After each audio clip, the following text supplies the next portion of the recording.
The most destructive conflict in world history has marred the globe. From the devastated cities of Europe to the firebombed towns of Japan and the displaced millions across Asia, the marks of war are universal. Factories that once produced the comforts of modern life were destroyed or retooled to churn out tanks, shells, and aircraft. However, the war did not only change the material state of the world by extinguishing wealth and making consumer goods second-class to war material. The lives of those who worked in and depended on these factories also changed. Men in the millions were sent to fight and die on the battlefield, while women took up vacant jobs on the home front. Now, some soldiers return, their scarred souls making reintegration into peaceful society challenging to say the least. Right. While many women find themselves relegated to the role of housewives once more. Of course, many people do not have a home to return to begin with. Millions of homes have been destroyed, and millions of people are forced to relocate and make new homes elsewhere. As these people grapple with their fates in a shattered world, they demand justice.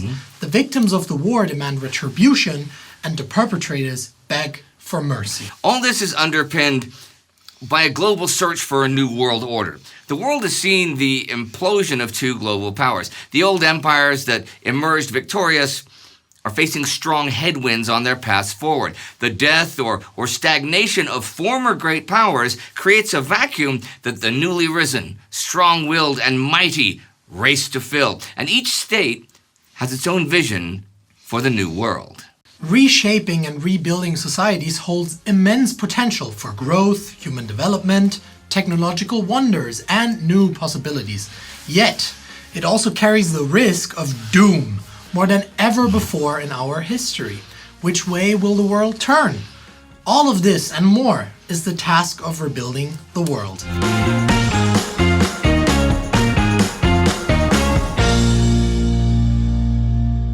I am Sebastian Brandstetter. I'm Indy Neidell, and welcome once again to War to War.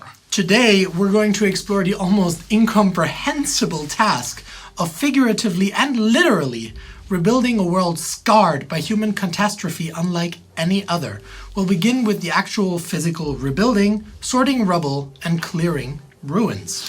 While the war has impacted much of the world, the damage is not evenly spread. Germany and Japan have paid dearly for the catastrophe they have unleashed.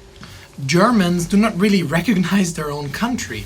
39% of urban housing is destroyed, leaving 400 million cubic meters of rubble clogging up the streets.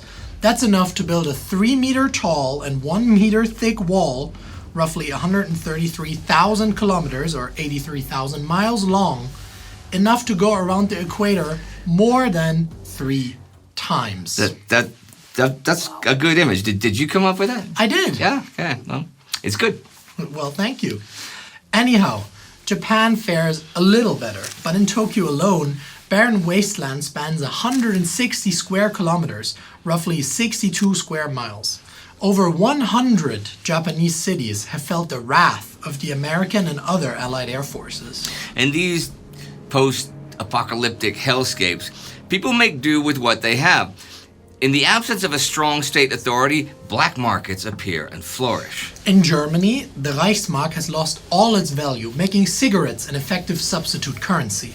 Given this radical free market, people hoard food and other essential supplies, extenuating existing shortages, driving up prices, and their profits, of course. So another challenge for the New World is rebuilding currency systems and reining in rampant inflation. Millions of people have lost or have been forced to leave their homes, which raises the question of where they will now live. As of 1946, 9 million refugees from its former Eastern conquests have arrived in Germany alone. It's a similar story in the Soviet Union, in China, and elsewhere. The Soviet Union, where some of the most grueling battles took place, has lost 25% of all its capital resources. Cities in general in the path of German or Japanese aggression paid a steep price. Warsaw, Rotterdam, Stalingrad, Kiev, Nanking, Manila, and the list goes on and on and on. Now that the dust has settled, nations face the monumental task of rebuilding their devastated cities, shattered industries, and critical infrastructure. A process that will take years, if not decades, to complete, but one that has already begun. In Germany, pretty much since the end of the war, the first thing people get to is, well, clearing rubble. Right. Sure. Long lines of bucket, or should I say rubble brigades, appear in every destroyed city. One important group is the Trümmerfrauen, the debris women, wandering the streets, helping wherever they can. This is Stunde Null, 0 hour, as the Germans call it, a blank slate to begin anew. In Japan, the USA effectively has overall control. General Douglas MacArthur has a tight grip on reconstruction efforts. Japanese society is being reworked from the ground up, and its institutional makeup is transformed into what is to become a parliamentary democracy. Its economy isn't spared either, as large conglomerations and quasi-monopolies are shattered and reorganized. Many other war survivors will be part of rebuilding an utterly different nations from the one that was destroyed. Sure. Whether it is to be a liberal democracy inspired by Britain, the US, or France, or to be incorporated into the Union of Soviet Socialist Republics directly or as an affiliated state. In most cases, the exact nature of these states is still an ongoing debate. In the defeated nations, the population rebuilds despite shortages of food, water, clothing, and many other things commonly defined as basic needs for human survival. But in France, Britain, and the USSR, it's not just locals who do the work. The big three, the US, Britain, and USSR, agreed at the Yalta Conference in February 1945 that they were going to use German labor. As a result, Germans are busy clearing rubble in London, planting crops in rural France, and laboring in the Low Countries, the Soviet Union, and elsewhere. It'll likely be years before all of them return home. Aside from the actual rebuilding of cities, most economies of the world also have a metaphorical and literal need for rebuilding, or at the very least, reshaping.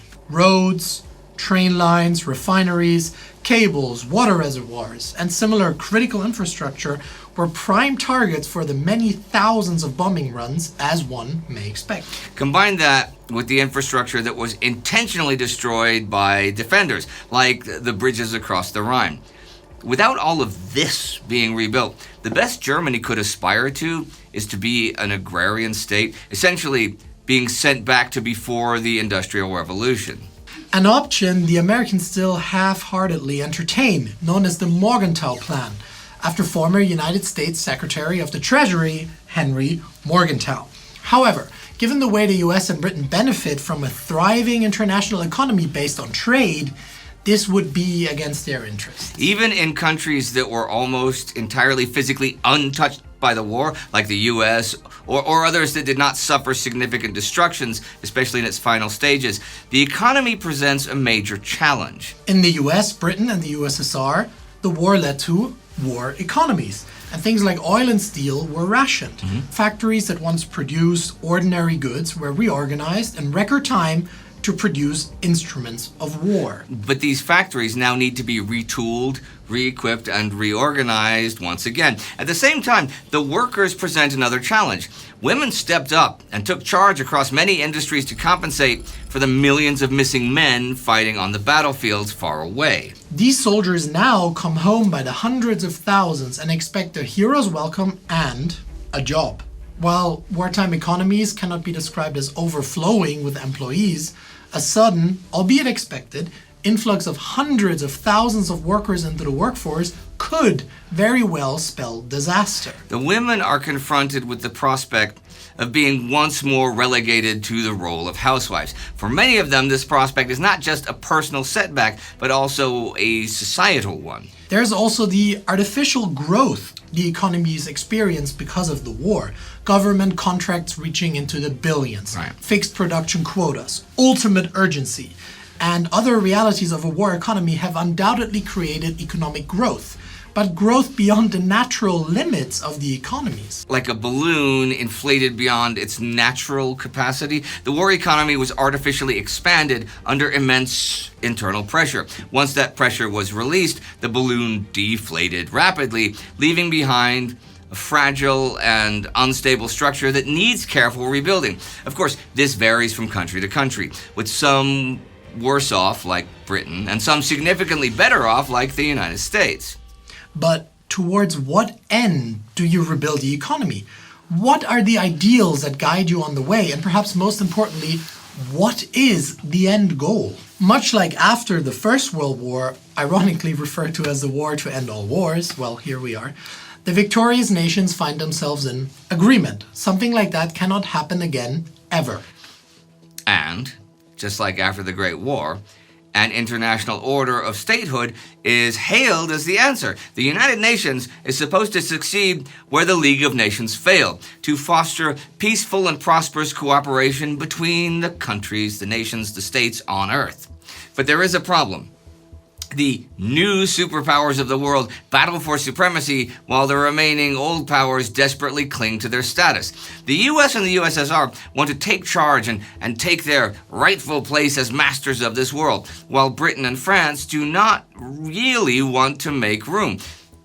Each has its own vision of what the world ought to be. Given that in the Security Council of the UN, each of those, and China, has a veto power, future problems already appear as dark clouds on the horizon. While the visions of the Western nations broadly align, liberal democracy and all, that doesn't mean there aren't still marked differences. France and Britain see no reason to disband their continent-spanning empires, while the US demands the end of colonialism and the right of self-determination of all peoples.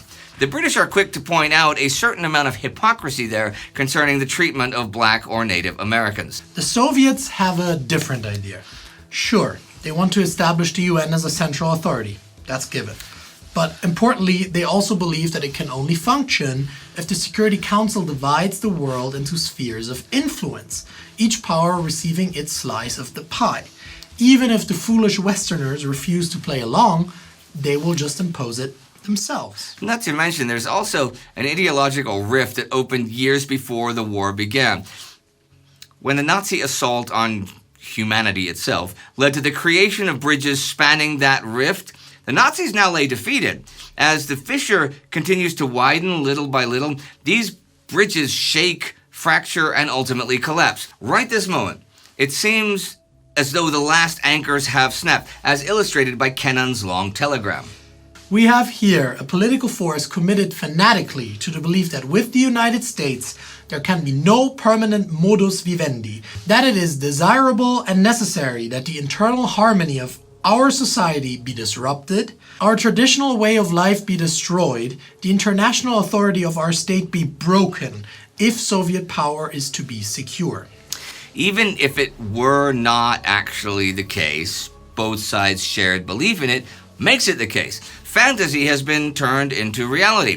In 1946, it seems as though the world is set on a path towards new conflict. Democracy versus communism, the free market against market economies. While the task of rebuilding the world is very much daunting, it does not mean it is hopeless. In less than a year, much has already happened. Many factories are back to producing the comforts of this modern age. Thousands of tons of rubble and wreckage have been cleared, houses are rebuilt, and restrictions loosened. And these factories and construction site herald a promise of the future. Prosperity and wealth will be created. People will have more opportunities, and trade will flourish once more. Technology will advance to so far unknown heights. Humanity will even reach for the stars. This wave of growth will, no doubt, propel humanity forward. But as we know painfully well, human ingenuity does not only serve the good, it also serves the mistress of war.